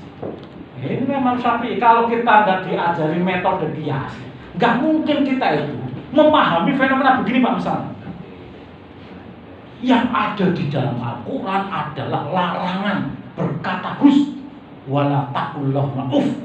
Jangan kalian berkata kepada kedua orang tua hus. Padahal hus ini terjemahannya nggak pas Pak, nggak pas. Kalau hus ini kan sopan banget ini. Ini terjemahan yang tertulis di dalam kitab-kitab itu, buku-buku itu terjemahan sopan. Padahal uf itu ya kalau di Jawa Timur, mohon maaf ya, kalau di Jawa Timur itu dancuk daerah gitu. Jangan kalian ngomong jancuk kepada kedua orang tua. Kalau di Cirebon apa? Kirik. Kira-kira begitu. Jangan kalian mengkirik-kirikkan orang tua kalian. Ngomong kirik saja itu nggak boleh. Ngomong kirik nggak boleh. Lah terus disimpulkan itu larangannya itu kan cuma ngomong kirik. Larangannya cuma yang tertuang itu hanya ngomong. Berarti boleh gajul, boleh nendang, boleh nempeleng, karena yang ada itu nggak boleh ngomong kiri. Nah, tapi diajari oleh Imam Syafi'i, wong ngomong kiri saja itu nggak boleh, apalagi menyakiti, kekerasan, nggak apalagi ya. Jadi itu namanya qiyas awli. Ilat pada pokok itu lebih rendah daripada ilat pada cabang. Cabang itu keras, apalagi wala taqrabuz zina innahu fahisyatun wa sa'a sabila, yang dilarang cuma mendekati. Kayak kita nggak boleh dekat-dekat kereta api, akan dilindas. Tapi kalau naik kereta api malah aman. Kalau nggak diajari qiyas itu kan bahaya pemahaman begini nih. Anjing tidak ada larangannya di dalam Al-Quran. Ya kan nggak ada itu. Larangannya kan cuma apa itu? Ya, ada 3 kan itu. Hurrimat alaikum maitah wa dam wa lahmul khinzir. Diharamkan dam, maitah bangkai, lahmul khinzir. Berarti kesimpulannya anjing boleh dong. Itu nanti pakai qiyas Pak, pakai qiyas. Dan kita itu diajari Imam Syafi'i begitu. Jadi tidak anarkis itu. Berislam itu tidak anarkis, pakai metodologi. Kalau kita ini mau nulis tesis atau disertasi itu, yang paling dipelototi pertama kali itu metodologinya. Begitu metodologinya salah, sesat itu. Kesimpulannya salah. Itu kita diajari manhaj, metode Imam Syafi'i. Jadi akli waqi'i Pak. Nah ya waqi'i itu tadi itu.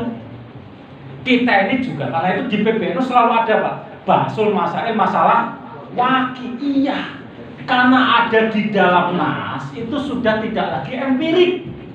Ada di dalam nas tapi tidak lagi empirik, tidak lagi punya pijakan realitas. Contohnya apa? Di dalam nas tidak punya lagi pijakan realitas. Ada yang punya contoh Pak? Di dalam nas Al-Quran tapi sudah tidak ada basis empiriknya. Contohnya apa Pak? Auma malakat aimanukum bilkul yamin itu sudah nggak ada sekarang itu.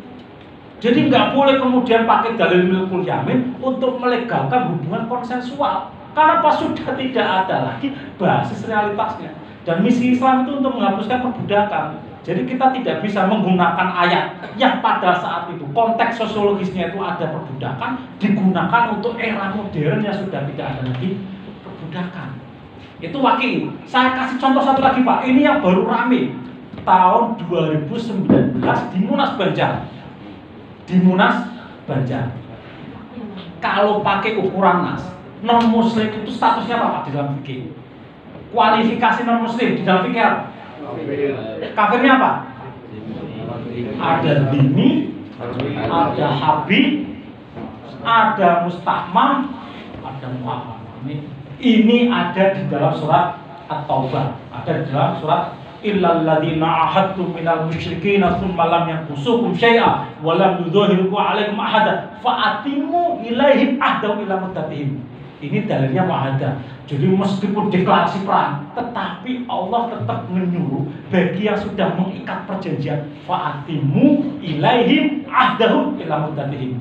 Tapi yang tidak punya perjanjian dan dia ini condong kepada kemungkaran, memerangi Nabi, fa idzan salahal ashhurul hurum faqtulul musyrikina haitsu wajadtumuhum wa khuduhum wahsuruhum waqtuluhum kulla marsad. Ini untuk kafir harbi. Ada lagi yang ketiga kafir mustakmal. Wa in ahadun minal musyrikina stajalaka fa ajirhu hatta yasma'a kalam Allah thumma ablighu ma'mam. Itu idiom dan nas. Nah sekarang dilihat ini, adakah kafir harbi di Indonesia? Zaman Belanda ada Pak. Karena itu harusnya bikin resolusi jihad. Zaman sekarang apakah ada kafir harbi? Tidak ada. Entah kapan kalau ada lagi ya itu muncul lagi nih. Tapi sekarang nggak ada. Tapi kita punya khazanah tentang kafir harbi. Sementara aspek empiriknya sekarang udah nggak ada kafir harbi. Mustakman nggak ada.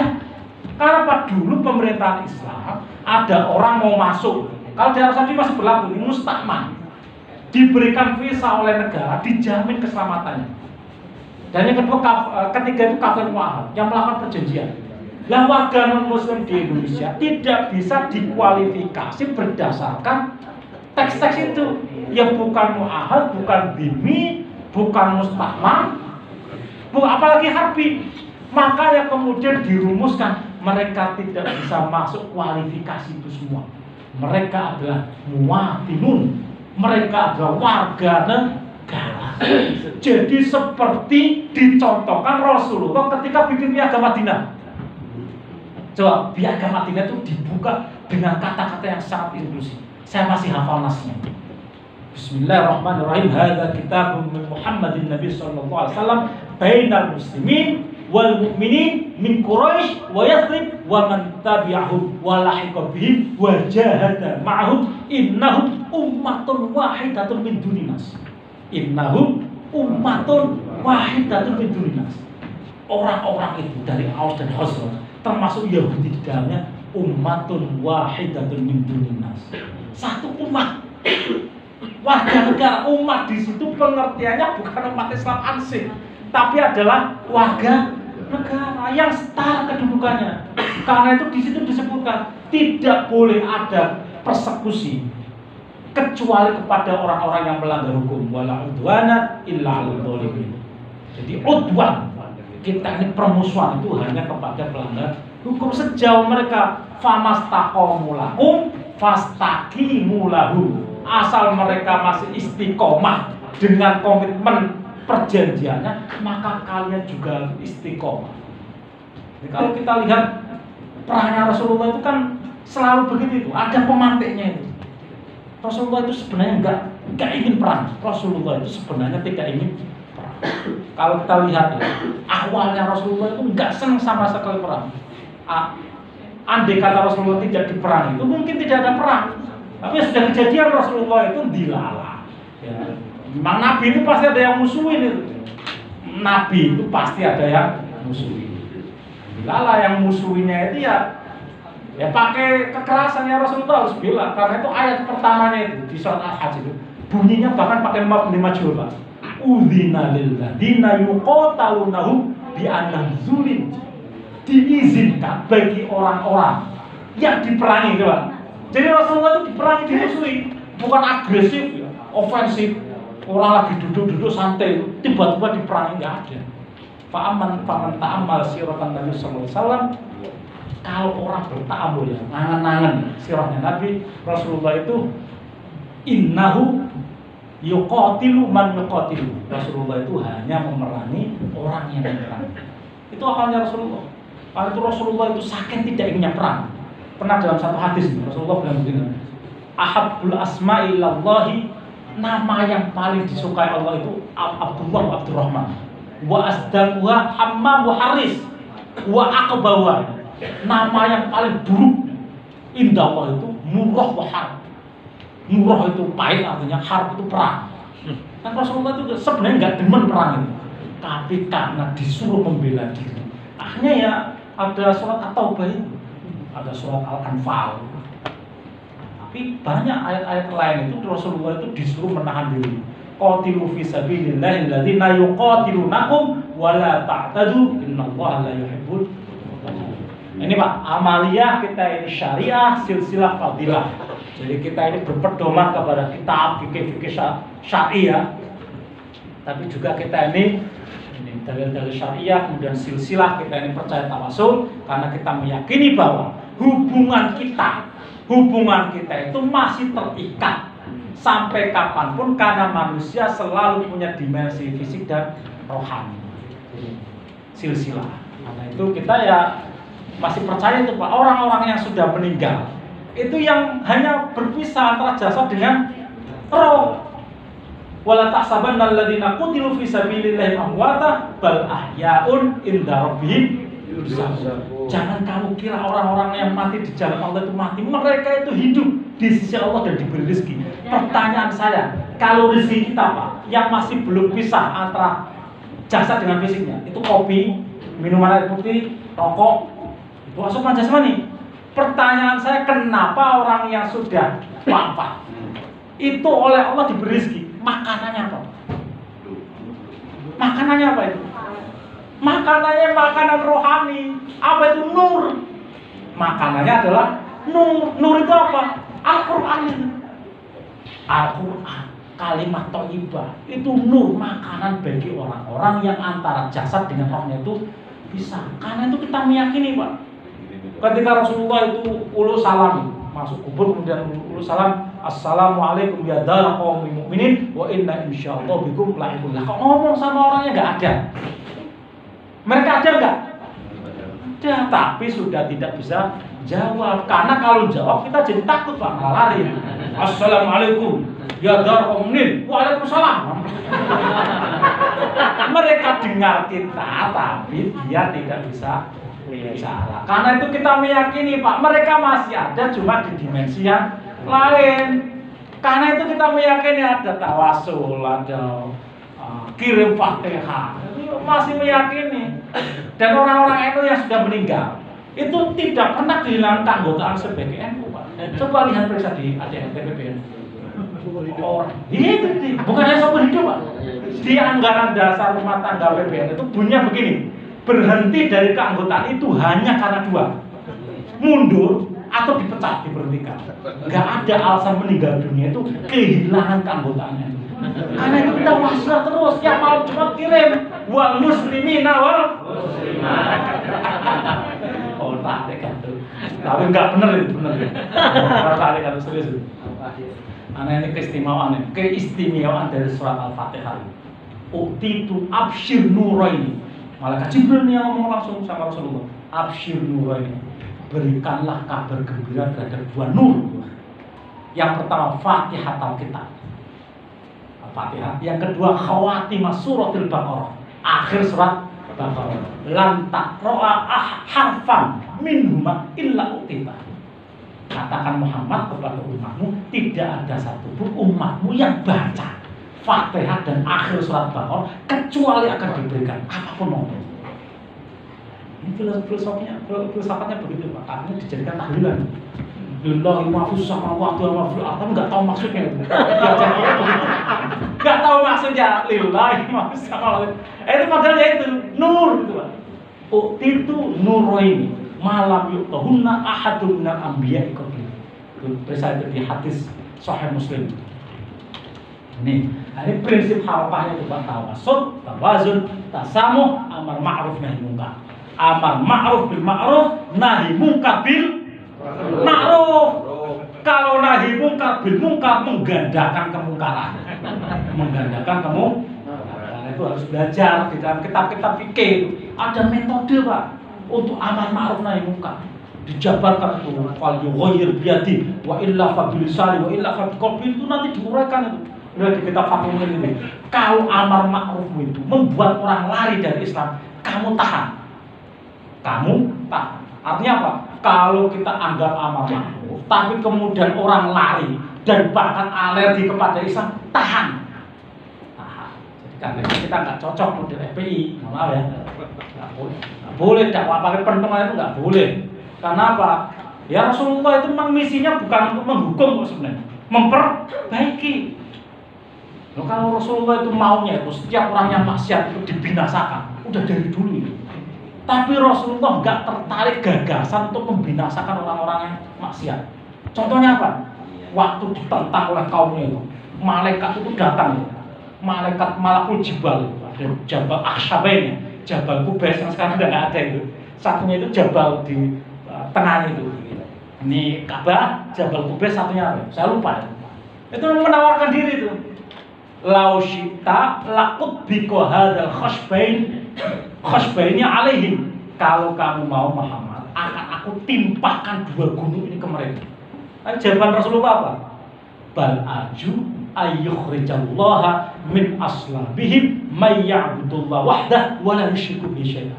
Tapi justru aku tidak ingin mereka binasa, tapi aku berharap dari tulang sulbi mereka akan keluar bibit-bibit orang yang tauhid kepada Allah. Nah, itu Rasulullah nggak tertarik itu gagasan orang maksiat tumpas, fasik, habisi. Nggak tertarik itu. Rasulullah itu tertariknya itu memperbaiki. Dan Allah itu selalu itu, Pak. Allah itu selalu bunga. Innallaha asyaddu farahan bi taubati 'abdil mu'min. Allah itu senang sekali dengan tobat hambanya yang mukmin. Dan selalu itu merenggangkan tangannya di malam hari untuk menerima tobat orang yang maksiat di siang hari, merenggangkan tangannya di malam hari untuk menerima tobat orang yang maksiat di siang hari. Dikasih kesempatan, Allah itu ngasih kesempatan orang itu untuk taubat, bukan untuk kalau misalnya maksiat itu langsung ditumpas. Kalau Rasulullah mau itu ya diterapkan hudud semua, dan Rasulullah itu tidak selalu, Pak, menerapkan hudud. Tidak selalu menerapkan hudud. Ini hadis sahih. Ini penting sekali. Ada seorang sahabat datang kepada Rasulullah, "Ya Rasulullah, laqad asabtu haddan fa aqim fiyya kitaballah." Aku ini telah melanggar had. Fa aqim fiyya kitaballah. Tolong tegakkan had kepadaku. Rasulullah ini orang begini itu pura-pura enggak dengar. Begitu masuk masjid, orang ngomong begini pura-pura enggak dengar. Kemudian ngobrol sama sahabat, pura-pura nggak dengar. Begitu selesai sholat, ditungguin lagi, orang nggak puas, dikejar. Rasulullah fakin fiyya kitab. Apa jawaban Rasulullah? Jawaban Rasulullah itu, Aro'aita idza kharajta min baitika fatawadda'ta fa ahsantal wudu. Kamu tadi dari rumah sudah wudu, sudah memperbaiki wudu. Fa syahidna sholata ma'an. Kamu ikut jamaah sholat bersama kami. Ya. Laqad ghafarallahu laka haddaka. Allah sudah mengampuni dosa. Jadi ya tidak semua, Pak, didekati dengan pendekatan kulkas begitu. Karena apa? Ya orientasi Islam itu memperbaiki, bukan menghancurkan barang rusak gitu. Kalau HP yang rusak itu direkon, akhirnya begitu, direkon. Nah, tempatnya rekon itu ya pondok itu. Pondok itu tempatnya rekon. Yang rusak mentalnya maupun rusak cara berpikirnya itu dibawa ke pondok biar lempeng lagi, atau ikut NU. Insya Allah kalau gurunya Kiai NU yang sanadnya jelas, insya Allah lempeng lagi. Kalau salah pilih guru ya sudah itu. Allahul muwaffiq. Tawazun, tasawuf. Ini prinsip-prinsip wasatiyah, ya tengah-tengah. Kalau prinsip radikal kayak Nabi Nuh itu, Pak, gregetan itu, kaumnya itu ada yang macam-macam. Akhirnya Rabbi la tadhar alal ardi minal kafirina dayyar. Orang-orang ini bikin rusak saja, tumpas saja ya Allah, tumpas saja. Innaka intadharhum yudhillu ibadaka wala yalidu illa fajrun kafar. Kalau dibiarkan ini paling bibit-bibitnya juga kafir semua. Tapi begitu anaknya katut, Nabi Nuh bengok-bengok. Waktu kata itu anaknya itu anak dan robahu inabni min ahli anakku iku anakku aja katut aku yang jalan ditumpas tak ketumpas kabeh. Sebelum begitu anaknya yang katut itu ojo anakku. Jadi kita nggak senang orang maksiat itu karena bukan keluarga kita. Ya nggak, ya betul jujur. Kita nggak senang orang maksiat karena bukan keluarga kita. Coba kalau keluarga kita kan kita pasti ingin memperbaiki, Pak. Coba anaknya ibu di embongan itu. Bu, misalnya ini buka netral saja. Itu anak tengkelek itu paku reton pupunya kelihatan semua wes mosal kata begitu. Bu, semua mudah-mudah di ampuni. Lah itu Allah itu menganggap umatnya yang maksiat itu ya kayak anaknya gitu loh. Jadi ingin diperbaiki. Kita itu kadang gemes gitu ya. Karena kita ini bukan Allah sih ya, jadi ini Bapak Ibu sekalian ini. Tawassut fil aqidah idza utliqa al-sunnah wal jamaah wal muradu bihim al-asy'ariyah wal maturidiyah. Ini udah penting, udah terkenal sekali ini dalam kitab Ithafus Sadar Al-Taqim Imam Murtadha Az-Zabidi, ciri-cirinya non takfiri. Jadi Abdul Hasan Al-Asy'ari ini sangat, beliau ini bikin karya judulnya Maqalatul Islamiyyin, pendapat-pendapat faksi-faksi di dalam Islam. Semuanya itu tidak dikeluarkan dari Islam. Mau Khawarij itu Mu'tazilah, Qadariyah, Jahmiyah itu dianggap sebagai faksi-faksi di dalam Islam. Karena itu ketika hendak meninggal ini di rumahnya Zahid bin Ahmad As-Sarhosi, Imam Hasan Al-Asy'ari itu bilang, "Ishhad alayya anni la ukaffiru ahadan min hadhil anni la ukaffiru ahadan min hadhil qiblah li'anna al-kull yushiruna ila ma'budin wahid wa innama hadzal ikhtilaf ibarat." Kita ini kira-kira itu kan hanya beda ungkapan saja. Kalau kita menafsiri Allah, membaca Allah itu punya sifat-sifat 20. Mereka itu ya membayangkan Allah itu dengan bahasa yang lain itu. Ini hanya perbedaan redaksi saja. Ikhtilaful ibarat, karena itu saksikanlah la kafiru ahadan. Aku tidak akan mengkafirkan satupun orang yang arah sholatnya itu masih kiblat, kecuali sudah menghadap parung. Hajinya tidak di Arafah, tidak di Mekah, tapi di Parung. Ini sudah bid'ah, ini sesat. Asal masih sholatnya itu ngadep kiblat, itu masih muslim. Dalilnya ini, man sholla sholatan wastaqbala qiblatana wa akala dhabihatana fadzalika muslim alladzi lahu dhimmatullah rasulih fala tughfirullah fi dhimmati. Siapa yang sholatnya masih ngadep kiblat, sholatana wa akala dhabihatana ya, wastaqbala qiblatana wa akala dhabihatana, itu muslim. Barang siapa yang mengkafirkan idza kaffar rajul akhahu faqad ba'a biha ahaduhuma. Kalau orang mengkafirkan saudaranya, sekali lagi ya saudaranya itu, maka balik lagi. Karena itu kita yang menentang betul ya. Firqah takfir itu menentang betul.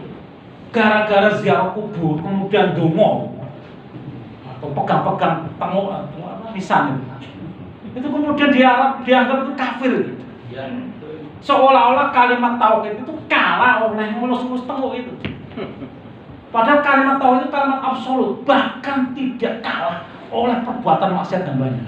Hadis sahih itu, Pak. Hadis sahih. Jadi kalimat tauhid itu absolut, tidak akan kalah oleh apapun.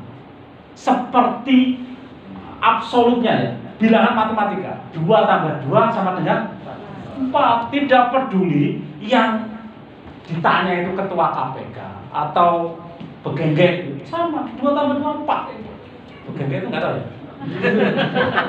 Sulit gitu, roaming ini. Kimcil. Hah? PSK. Kimcil. Lembut. Mau rektor, ya, mau kiai, mau pencolek, mau gento, 2 tambah 2 ya 4. Gento tahu ya? Saya tahu, Pak. Gali ya. Enggak kalah itu. Itu mutlak, kebenarannya absolut mutlak, tidak akan kalah oleh fakta-fakta yang di bawah itu. Karena itu Rasulullah itu, ini si Mu'adz itu dibonceng Rasulullah. Kemudian Rasulullah itu bilang, ma min abdin ya qala la ilaha illallah wa ma ta'ala dzalik illa haramahullahu finnar. Tidak ada satupun hamba yang mengucap la ilaha illallah dan dia mati dalam keadaan tauhid, kecuali dia haram di neraka. Sebagian illa dakhalal jannah. Kemudian tanya, masa begitu ampun? Iya. Wa in zana wa in sarqa wa in zana wa in sarqa. Diminta ulangi lagi. Wa in zana wa in sarqa wa in zana wa in sarqa. Sampai 3 kali, Pak. Kemudian yang keempat wal khamisah atarahuma anfu abidzar. Sebagian ada yang abidzar, sebagian ada yang Mu'ad. Tapi jangan jadi syariat tuh. Udah kalau begitu zina saja. Kalau namanya tasyarru' itu bikin syariat. Maksudnya apa? Kalimat tauhid itu tidak akan lekang meskipun perbuatan maksiat hamba itu sundulan, asal dia masih tauhid. Kenapa? Innallaha yaghfiru. Innallaha yaghfiru. Apa namanya? Innallaha la yaghfiru innallaha la yaghfiru ay yushraka bihi wa yaghfiru ma duna dzalika liman yasha. Tapi ada lima yasanya loh ya, ada lima yasa. Kalau orang ngece, berbuat begitu terus Allah duka, pites. Tapi tetap janjinya Allah itu nggak akan diingkari. Tetap meskipun disiksa, tapi dia punya jatah untuk masuk surga. Ya nggak tahu dihukum dulu mungkin ya, di sekolahin dulu. Kalau kita ibarat punya BPKB ya digadekan dulu lah sebenarnya. Tapi tetap dia punya hak untuk keluar, karena itu janji Allah. Dan innallaha la yukhliful mi'ad. Jadi sebesar apapun dosa hamba itu Allah itu masih membuka itu peluang, asal bukan dosa syirik. Ini tawasul dalam fikih, ini di dalam kitab Ziyadatut Ta'liqah atau Syekh itu ya melanggeri ya, bikin definisi. Kira-kira kalau dalam fikih itu ya Ahlussunnah itu ya pengikutnya Hanafi atau Maliki atau Syafi'i atau Hambali. Karena apa, ini yang teruji nih. Yang lain-lainnya kayak kan banyak itu, Laith, Tobari itu pernah menjadi ya berfatwa 10 tahun dengan mazhab Syafi'i, tapi kemudian mujtahid mustaqil yang karyanya itu Al-Jarhul Bayan, tafsir Tobari 10 tahun itu, lalu kemudian mujtahid mustaqil itu jadi mazhab yang paling populer Pak dalam isu tertentu. Daud Ad-Dhuhri itu ada pengikutnya tapi ya dikit, habis itu tenggelam itu. Yang bertahan itu ya tetap ini yang mayoritas. Jadi Imam Syafi'i ya kalau mau nikah tetap ada wali. Kan nggak ada dalam Al-Quran ya, iya memang. Tapi coba baca itu di dalam Al-Quran itu. Wala tankihul musyrikati hatta yu'minna wala ammatun mu'minatun khairun min musyrikati walau a'jabakum. Ayat berikutnya apa bunyinya Mas? Kalau yang pertama kan wala tangkihu, janganlah kalian nikahi orang-orang musyrik. Ayat berikutnya apa? Wala, lu kok beda?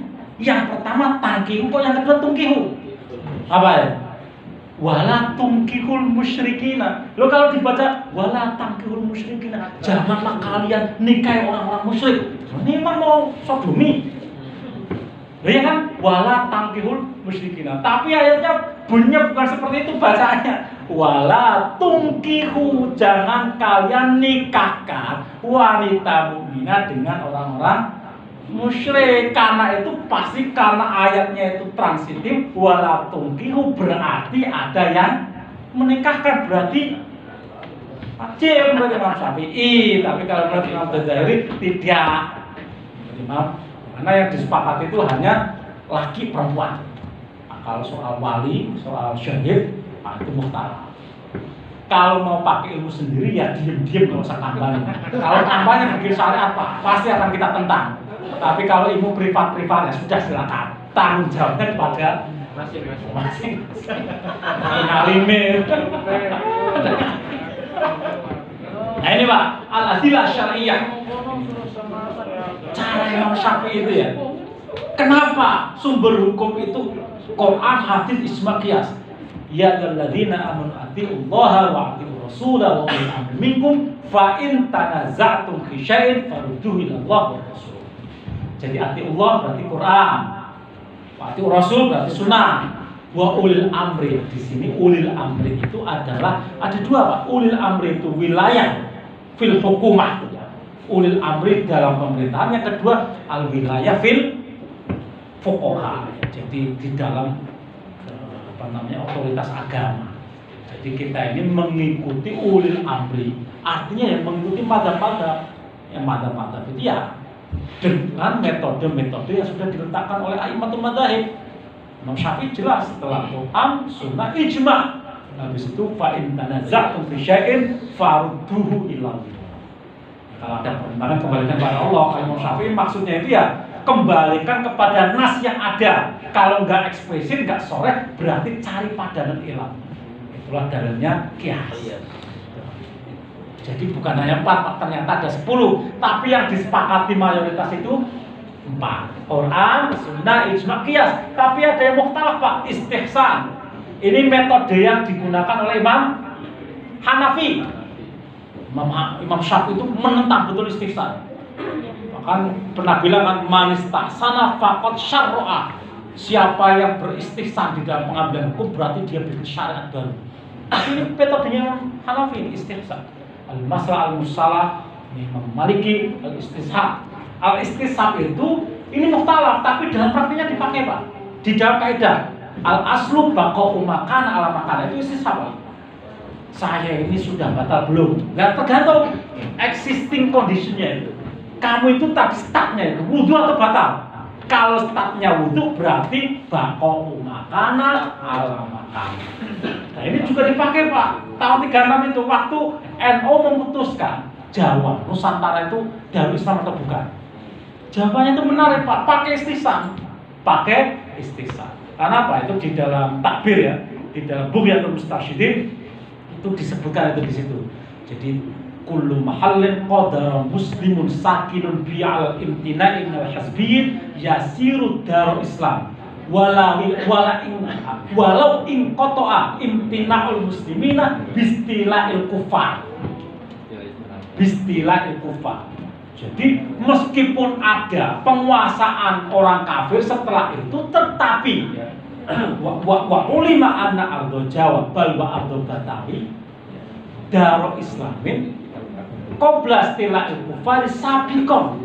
Jadi sebelum dikuasai oleh orang-orang kafir, sebelumnya pernah dikuasai oleh kerajaan Islam yang memberlakukan syariat Islam. Karena itu masih eksis itu. Meskipun dijajah oleh company itu, masih ada sisa-sisa syariat Islam. Buktinya apa? Ratu Wilhelmina tidak pernah melarang umat Islam untuk menjalankan sholat. Bahkan Ratu Wilhelmina memfasilitasi ibadah haji dengan menyediakan kapal. Artinya apa? Syariat Islam masih ada. Jadi baqa'u makana ala makan. Sebelum datangnya penjajah, dulu ada kerajaan Perlak. Kerajaan Perlak ini sekitar tahun 700-an Masehi. Itu ya setengah abad setelah wafatnya Rasulullah itu. Itu kerajaan Perlak itu Pak. Dan itu menurut bukunya Ibnu Battuta menjalankan syariat Islam dengan fikih mazhab Syafi'i. Jelas sekali disebutkan.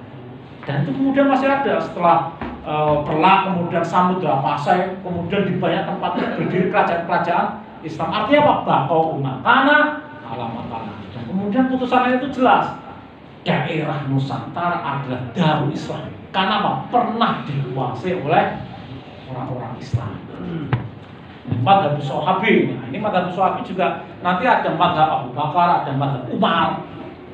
Ini ini madhab Sahabi lah. Kita boleh pilih. Karena ashabi kan nujum bi ayyihim iktadaitum iktadaitum. Syariat man qablana, syariat sebelum Nabi Muhammad. Ada sebagian itu syariat itu diteruskan. Kisos itu syariat sebelum umatnya Nabi Muhammad. Syariatnya nabi-nabi Musa, Isa, Taurat, Injil itu ada syariat kisos itu. Kemudian diteruskan. Syariat jenggot itu juga terusan itu. Lo kalau nggak percaya itu, coba di Musa waktu nyengkram Harun itu, fa'akhadha bilihiyati kan, cengkram itu. Kira-kira mana itu kamu baru tak tinggal 40 hari, langsung mereka itu murtad nyembah pedet. Cengkram begini, la ta'khudh bilihiyati wala birosi, jangan dicengkram kepalaku dan jenggotku. Jadi sudah ada itu. Nah, kemudian diperkuat di zaman Nabi Muhammad. Tapi ada alasannya itu. Dan nama Nabi Muhammad itu alasannya karena untuk mukhalafah, khaliful musyrikin, selisihilah. Ambillah kamu garis perbedaan dengan orang-orang musyrik, karena orang-orang Persia waktu itu memanjangkan kumis, memangkas jenggot. Nah, Rasulullah itu kan syariatnya itu kan mukhalafah lil musyrikin. Tapi sekarang itu dipakai oleh orang-orang untuk menarik garis batas dengan umat Islam sendiri. Ya akhirnya kita bikin mukhalafah itu. Kiai-kiai itu secara sadar tidak itu, karena sudah dikaplek itu oleh mereka itu. Tapi kalau saya sih untuk menunjukkan bahwa itu tetap sunnah, karena sunnah tidak wajib. Jadi kiai itu malah menurut saya nggak usah pakai itu untuk menunjukkan sunnah. Kalau kiai itu ya berarti menganggap wajib, karena di dalam fatwanya bin Bas itu wajib, Pak. Nggak boleh dipotong sedikit pun, meskipun hanya beberapa helai, nggak sedang dipandang, tetap wajib. Kalau nggak percaya itu baca Fatwa Full Al-Mutanawiyah, itu ada di buku saya, itu saya sebutkan semua. Nah, ini metode Imam Syafi'i. Saya nggak belajar jam sampai jam berapa, Mas? Ada break atau kita terus saja? Break jam berapa? Ini udah asar belum? Ini baru sepertiga. Nah, break dulu biar ajib. Break. Oh, enggak break. Biar Ini semangat. benar-benar saya perpendek presentasinya. Ya silakan kalau mau break.